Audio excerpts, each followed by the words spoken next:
नमस्कार. मी डॉक्टर समाधान काळे. डॉक्टर समाधान काळे या युट्यूब चॅनलमध्ये आपल्या सर्वांचे स्वागत करीत आहे. आजचा विषय आहे वारंवार तोंड येणे.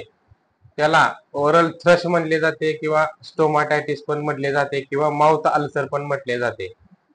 तर तोंडातील आतील भाग म्हणजे जसे की हिरड्या, जीभ, गालाच्या आतील भाग, ओठाच्या आतील भाग, घशाचा वरचा भाग किंवा घशामध्ये जर लाल चट्टे किंवा पिवळ्या फुटकुळ्या सूज येत असेल, त्यानंतर फोड जखम जर वारंवार येत असेल, जेवण करताना त्रास होत असेल, भयंकर वेदना होत असलेल्या, लाळेचं प्रमाण भरपूर वाढलं असेल, तर आपण त्याला तोंड येणे असे म्हणतो किंवा माउथ अल्सर म्हणतो किंवा स्टोमॅटायटिस पण असे म्हटले जाते. तर हा त्रास लहानापासून मोठ्या सर्वांना हा त्रास होतो. तर ह्याची लक्षणे काय आहेत? तर जेवण करताना, पाणी पिताना किंवा काहीतरी खाताना भयंकर वेदना होते. त्यानंतर जेवता येत नाही, त्यामुळं गिळावं लागते. पातळ पदार्थ आपल्याला घ्यावा लागतात, त्यामुळं न्यूट्रिशन व्यवस्थित होत नाही. त्यामुळे आपल्याला अशक्तपणा, थकवा येतो. त्यानंतर आपल्याला जर तोंडाचा त्यामुळे वास येतो, बॅक्टेरियल इन्फेक्शन होतं, मळमळ होते, उचमळते, जिभेवर पांढरा थर तयार होतो, कॉन्स्टिपेशन म्हणजे बद्धकष्टता होऊ शकते, भूक लागत नाही, त्यानंतर बेचैनी, थकवा, जीभ जड येणे, तोंडाला चव नसणे, असे पिवळे फोड येतात. असे बरेच आपल्याला लक्षणे तोंड आल्यावर आपल्याला जाणवतात. तोंड का येतं त्याची कारणे काय आहेत बघा. तर पहिली गोष्ट म्हणजे वारंवार अपचन होत असेल, पोट साफ होत नसेल. अपचनामुळे काय होतं, आपल्या आतड्यामध्ये अन्न साठले जाते आणि ते पचन होत नाही आणि त्यामुळे टॉक्सिक निर्माण होते आणि ते टॉक्सिक पूर्ण शरीरभर पसरले जाते. शरीरामध्ये सगळ्यात नाजूक त्वचा, नाजूक अवयव हे जीभ आहे, त्याच्यावर त्याचे अपाय होतो आणि त्यामुळे वारंवार आपल्याला तोंड यायची समस्या जाणवू शकते. त्यानंतर आपला एचबी म्हणजे आपल्या शरीरामध्ये रक्त जर कमी असेल, त्यामुळे सुद्धा आपल्याला तोंड यायची शक्यता जास्त असते. त्यानंतर पौष्टिक घटक जर आहारामध्ये नसेल तर किंवा जड पदार्थ असतील, मैद्याचे पदार्थ, बेकरीचे पदार्थ, तळलेले, तेलकट, मसालेदार, मांसाहारचे प्रमाण जास्त, मटण, अंडी हे जर जास्त प्रमाणात खाल्लं असेल, तिखट, मसालेदार, झणझणीत असं जर सारखं खात असेल, तर त्यामुळे शरीरामध्ये शरीराची ऍसिडिटी वाढली जाते, पीएच चेंज होतो, त्यामुळे सुद्धा आपल्याला तोंड येण्याचा त्रास जाणवतो. त्यानंतर आपल्याला दोन प्रकारचे इन्फेक्शन तोंडात असतं. जर फंगल इन्फेक्शन होऊ शकतं किंवा बॅक्टेरियल इन्फेक्शन होऊ शकतं.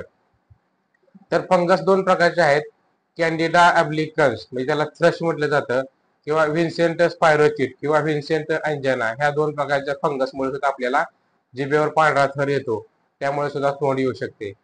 विटॅमिनचा अभाव असेल, पिष्टमय पदार्थ, पचायला जड असलेले पदार्थ वारंवार येणे, जर आपल्याला ऍसिडिटी म्हणजे पित्ताचा त्रास जर होत असेल जास्त, त्यामुळे सुद्धा होते.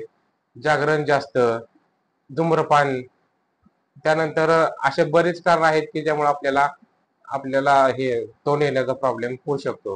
तर आता ह्याच्यावर उपचार बघा. पहिला आपण अपचन जर होत असेल वारंवार, त्याच्यावर उपचार करून घेणं गरजेचं आहे.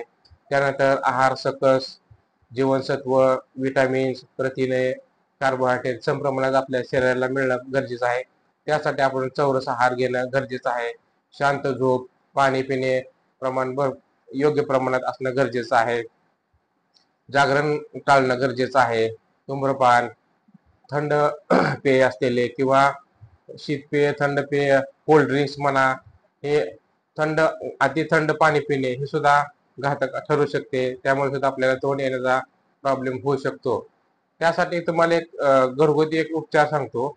ईडलिंबू असते म्हणजे एक मोठे लिंबू असतं, तर त्याचं काय करायचं, रस काढायचा, तो आपल्याला जिभेला लावायचा आणि किंवा त्यानं गुळण्या तर केल्या तरी सुद्धा आपल्याला त्याचा चांगला फरक जाणवू शकतो. किंवा जेवणापूर्वी त्याचा रस आपण एक अर्धा तास पाण्यामध्ये मिक्स करून पिला तरी सुद्धा आपल्याला चांगला आराम मिळू शकतो. किंवा तुरटी असते, तुरटी पाण्यामध्ये विरघळायची आणि त्याने चुळा भरल्या तरी सुद्धा आपल्याला चांगला फरक होऊ शकतो. त्यानंतर जर आपल्याला तोंड येण्याची समस्या जर आपल्याला कायमस्वरूपी जर घालवायचे असेल तर त्यासाठी आपण काय करायचं, 1 लिटर पाण्यामध्ये 50 ग्राम तुरटी आणि 10 लवंग टाकून 3 दिवस तसं ठेवायचं. आणि 3 दिवसानंतर आपण 21 दिवस कंटिन्यू रोज रात्री झोपताना जर आपण चूळ भरली तरी सुद्धा आपल्याला तोंड स्वच्छ राहील.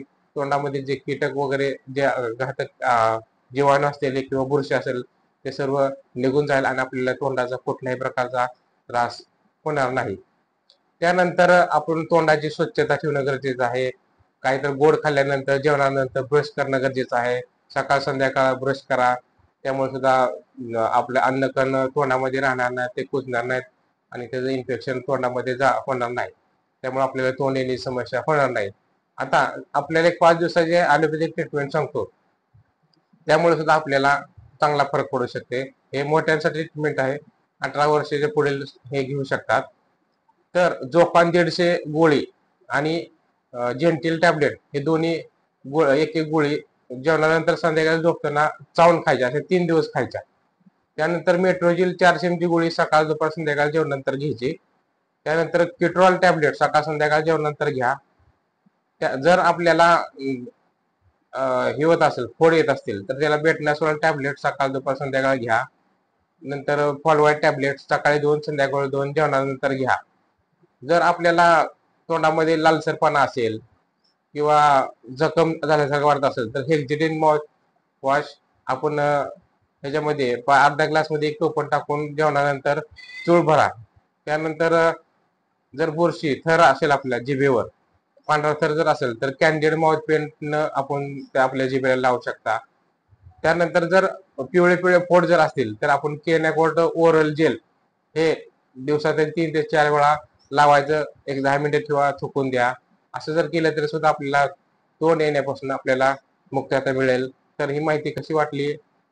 सबस्क्राईब करा, शेअर करा, लाईक करा. धन्यवाद.